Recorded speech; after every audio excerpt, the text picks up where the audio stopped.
Ավետի հետ եղել է սիրավեպ, որը վերածվեց ընկերության ու ես հիմա Ավետի կնոջ Անիի հետ շատ մտերիմ եմ, ինչպես նաև Անիի ընտանիքի Լուսեին էլ շատ եմ սիրում, մեր մեջ չկա տարաձայնություններ, դրա մասին չենք խոսել, երևի նրա համար, որ փոքր ենք եղել, չենք ուզել շատ բան իմանան, կամ գուցե ինտրիգ ենք փորձել ստեղծել, բայց հիմքում միշտ ընկած է եղել ընկերությունը,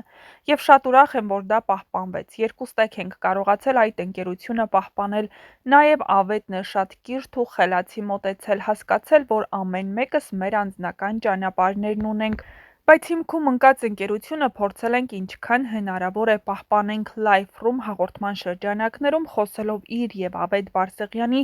տարիներ առաջ ունեցած սիրավեպի մասին պատմել էր երգչուհի Անի Ամիրյանը։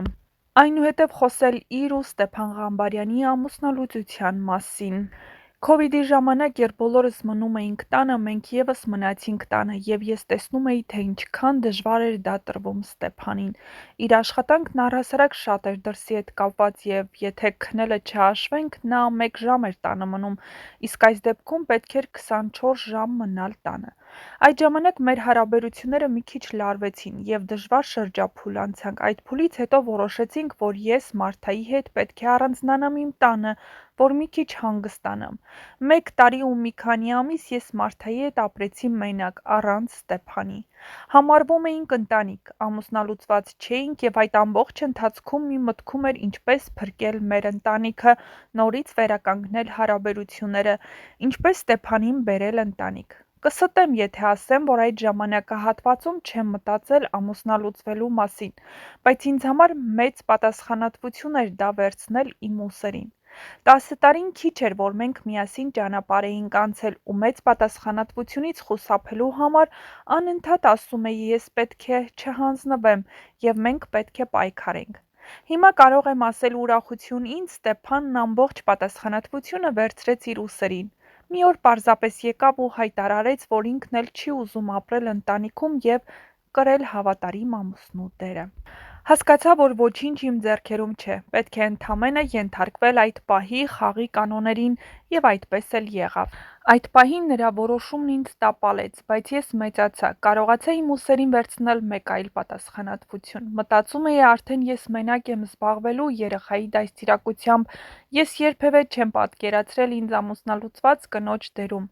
Ես տապալվեցի, բայց կարողացա մոխրից ոտքի կանգնել, սկսել զրոյից։ Բայց ես շնորհակալ եմ Ստեփանին նրա համար, որովհետև այն ինքնուրույնությունը, որ հիմա ունեմ, ժամանակին չունեի, անկեղծացել էր Անին։ Նշենք, որ դեռևս 2021 թվականին համացանցում լուրեր տարածվեցին, թե դերասան Ստեփան Ղամբարյանն ու Անի Ամիրյանն ամուսնալուծվել էր, առիթը դարձել էր, որ այդ շրջանում զույգի սոցցանցային էջերում համատեղ լուսանկարները բացակայում էին, բայց ուշադրությունը գրավել էր Անիի դրական արձագանքը գրող Մհեր Արշակյանի այն մտքին, որ կինն ուժեղ է, երբ չի սիրում։ Ստեփան Ղամբարյանն ու Անի Ամիրյանն ամուսնացել են 2011 թվականին Արամոյի և Էմմա Պետրոսյանի քավորությամբ, զույգը համատեղ 1 դուստր ունի՝ Մարթան։ Նշենք, որ Անին սովորել, այնուհետև աշխատել է Երգի պետական թատրոնում։ Ինչ տվեց ձեզ այն հարցին իրավունք.com-ին Անին պատասխանել է. Սովորել և դասավանդել եմ ոչ միայն Երգի թատրոնում, իմ հիմնական աշխատանքը եղել է Հայաստանի Հանրապետության Մանկավարժական համալսարանի Կուլտուրայի ֆակուլտետի ռեժիսուրայի բաժնում որպես դերասանի վարպետության դասախոս։ 2006-ից մինչև 2021 թվականը համատեղությամբ դասավանդել եմ նաև Երգի թատրոնում,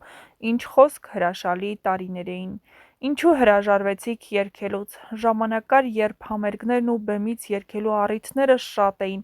Տարիների հետ այդ բեմը փոխարինվեց ռեստորանի բեմով ու ես պարզապես չցանկացա երգել ռեստորանում։ Թեև ոչ մի վատ բան չեմ տեսնում ռեստորանում երգելու մեջ, բայց ես այդպես չէի պատկերացնում երգարվեստը։ Հիմա կրկին երգում եմ, բայց ոչ բեմից, տանը համեղ բաներ պատրաստելիս ես միշտ երգում եմ։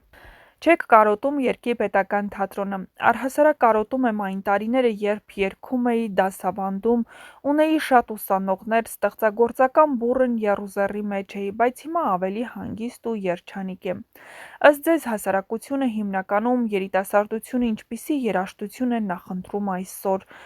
Կդժվարանամ պատասխանել, երևի ավելի շատ թեթև, կարճ տևողությամբ երգերն են հիմա ակտուալ: Երգիչների պակաս չունենք, սակայն որակը բավականին կաղում է: Ինչու՞: Կաղում է, քանի որ կրթությունն այլևս կարևոր չեն համարում, առանց համապատասխան կրթության երգում են ինքնահռչակվում երգիչ կամ երգչուհի: Ձեր դուստրը կզբաղվի երգով, թե կնախընտրի այլ ոլորտ: Իմ դուստրն արվեստ շատ է սիրում, բայց չեմ կարծում, որ երբևէ ցանկություն հայտնի երգել, քանի որ չեմ նկատել հատուկ սեր երգարվեստի նկատմամբ, ավելի շատ ճշգրիտ գիտություններ է սիրում, իր սիրելի առարկան մաթեմատիկան է: Երգչուհուս դիմահարդար անցումն ինչով էր պայմանավորված: Երգչուհուց կոսմետոլոգիա անցումը և պատահական էր և ոչ պատահական: Հավանաբար ի վերուստ առհասարակ կյանքը փոխելու միտում ուներ, մասնագիտություն փոխելու հետ մեկտեղ փոխվեց ամբողջ կյանքս: Ես պարզապես սովորեցի մի արդի մասնագիտություն այն պատճառով, որ եթե հայտնվեմ ինչ-ինչ պատճառներով երկրի սահմաններից դուրս, ունենամ մի մասնագիտություն, որն ինձ գումար կբերի: Այդ մտքով գնացի, սովորեցի ու դա դարձավ իմ մշտական մասնագիտությունը: Եթե ժամանակը հետ տալու հնարավորություն ունենայիք, ինչ կփոխեիք կամ արդյոք կփոխեիք: Ոչինչ չէի փոխի, ոչ մի դետալ: Ու գիտակցում եմ, որ եթե որևէ բան փոխել կարողանայի, չէի լինի այնպիսին, ինչպիսին կամ: